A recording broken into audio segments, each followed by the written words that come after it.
Hi guys, today I am back with a December daily page. This is day 24 or 23, I'm sorry. And I was inspired by the wintry feel of the January inspiration as well as some of the colors that are in the inspiration. This photo here is a little sneak peek from a page that I did on my own channel, or I will be doing on my own channel. And I just wanted to kind of show you what the scenery looked like. The picture that I have on the left hand side with me and my daughter was taken that same day, and it snowed and it was just absolutely gorgeous. So I was inspired to use another photo from that day for today's Crafty Maven in Your Pocket Tuesday. So hopefully you guys are having a great time. You had a good time this Christmas, and now you are getting ready to scrapbook all of your Christmas photos if you haven't already started. If you've done December daily, I bet you guys have already, some of you have started already. If not, you have definitely probably a lot of photos that you're going to be working with here soon. So like I said, I was inspired by some of the colors of the inspiration piece as well. So I have these three little 2x2 squares. Those are from the Allie Edwards kit. I think it's a combination of the Allie Edwards main kit and the Jasmine Jones mini kit. But I thought the colors worked really well with the inspiration piece. These cut aparts that I'm showing you now are from the Inky Quill Patreon page. She has a Patreon where you can pay a certain amount of money and get printables, and I really, really like these. They're black and white images that are kind of hand-drawn, or they are hand-drawn, and I'm going to use them on my layout today. I'm also going to use this number 23 that came from the Target dollar spot. Comes from a sheet of numbers. And besides that, I took the little piece of paper that's in the second row farthest to the right, and I had an offcut of that. So I'm putting that on the left-hand side of my 5x7 photo, and I'm just going to use that as a layering part. I'm also going to be taking the sequins that I have here in my hands, and I'm going to be using them in shaker pockets for the open 2x2 square at the very top middle, and then that bottom right where I have the vellum journaling. And I just did that journaling on my printer or on my computer, and then I printed it on the vellum. I'm going to be taking this Allie Edwards stamp that says love this, and I'm going to stamp it here in the middle of this messy circle. First, I'm going to stamp directly on that. I was going to say I thought I might have tested it out, but I didn't. So this is just real red Stampin' Up ink. It's a very nice ink. It gives a very nice solid image, so I highly recommend that ink. But I also wanted to add a little bit more to this circle because it has the messy black lines and I stamped in red. I want to add some messy red lines as well just to kind of tie it in a bit better. So I'm happy with that. So I'm going to glue down the strip, and then I'm going to also glue down the love this. And before I do that, I'm going to cut a little fishtail in the end of the banner just to make it a little bit more interesting instead of having it just straight cut off. And I like how that looks. So when I layer the circle on it, I think it just gives a good composition to the little layer there. So now I'm going to work on stamping this little label. I'm going to take this Allie Edwards Thankful stamp set, and I'm pulling out the word gather. I'm going to stamp it in the same real red Stampin' Up ink. And I do stamp this, I think, on a piece of scratch paper, just to make sure. I don't think I've used this particular word before, so I wanted to make sure it's stamped out nicely. So I'm just going to ink that up really well, and then I'm going to stamp it down. And I'm going to stamp it towards the one side of the label because I am going to be cutting off the left-hand side.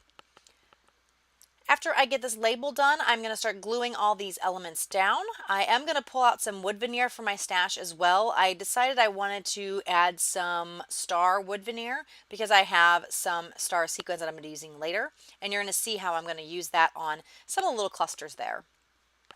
I also added the number 23. I wanted to offset it a little bit, so instead of having the little kind of messy rectangle in the middle and then putting the number on top, I decided to kind of put it offset a little bit.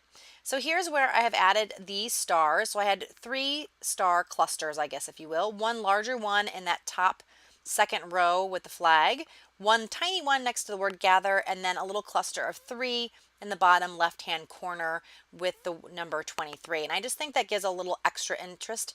You don't want to put too much in those 2x2 pockets because they won't fit in very well because it's a pretty tight fit being such a small pocket. So if you put too much bulk, it doesn't work very well.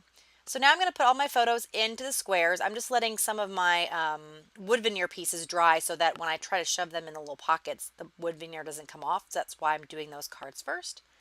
Once I get them all in the pockets, I am going to pull out those sequins I showed you, or those star pieces that I showed you earlier, and I'm going to make 2 little shaker pockets. And the sugar pocket in the bottom right is going to go mostly behind the vellum. I'm also going to be pulling out some red kind of chunky glitter, and I thought that would look good too because I do have some pops of red throughout the 6x8 little page here. I'm taking a dryer sheet. I saw a little tip from, I think, someone on Facebook, maybe in a planner group, that used a bit of a dryer sheet and kind of rubbed inside of the pocket before they added the sequins and glitter. And it was amazing how well the sequins and glitter flowed in the pocket once she did that. So I'm going to be doing that here. It does help a little bit because the pocket's so tiny. I'm not sure if it makes as much of a difference as if my pocket was just really large. But I do think it made a difference. It didn't seem to stick so badly, and it did move around a bit. I think I put it in both pockets. It seemed like the bottom right pocket worked a bit better, but they both worked. And I just shook that in. And in order to close that pocket up, what I'm going to do is I'm going to take my fuse tool, and I have to heat my fuse tool up quite a bit. And I've heard from others that seems to be the best bet. So once I get it really heated up, I will fuse those two pockets together so my chunky glitter and my star sequins don't fall out. So that's exactly what I'm going to be doing here in just a minute. This red chunky glitter has been in my stash forever. It was actually from, I think, even my grandma's house. So it is very old glitter, and I like it. It's fun that it's even in an Old Spice jar in their glass, and I don't know, I just think that's pretty cool. So I used a little bit of that, and like I said, the dryer sheet really did seem to help the glitter move around in the pocket just a bit better. So I've heated up my heat tool now, or my fuse tool, and I'm just going to do this on a piece of white paper. I folded the paper up a couple times and that seems to work just fine. I have used a glass mat. If the glass mat is really cold, it doesn't seem to fuse quite as well. So I find that using the paper, although the seam sticks just slightly to the paper, it doesn't seem to pull any of the paper up, but it does seem to do a better seam on it as opposed to using a glass mat. They do have a fuse mat as well. I think it's more like a cutting mat kind of a texture, so that probably would work just fine too. So here I'm just shaking it around a bit to make sure it is working, and I really like how that looks. The stars kind of clumped up a bit, but in the end I think it looks great. So I'm just going to take that dryer sheet, get a little bit more in that pocket, and then I'm going to add the glitter to that pocket as well and the stars. And then that's pretty much it. I'm just going to finish that up by putting it together with my fuse tool. And yeah, that's pretty much all my page done. So I have December 23rd done. I am going to be moving on to December 24th. So if you're interested in either my previous days or days after the 23rd, you can check out my channel. The description of my channel and all my links are below in the comment section or in the description bar. And if you enjoyed this video, make sure you check out the next video that comes up in your Pocket Tuesday, the next Tuesday, or any of the videos that come up on the Crafty Maven. We always have new videos almost every single day, and we have a Facebook page as well. So if you're interested in that, make sure you check out the link for that as well. Thank you guys so much. If you enjoyed the video, make sure you give us a thumbs up. And if you did enjoy the videos and you want to see more, make sure you subscribe. Have a great day and see you soon. Bye-bye.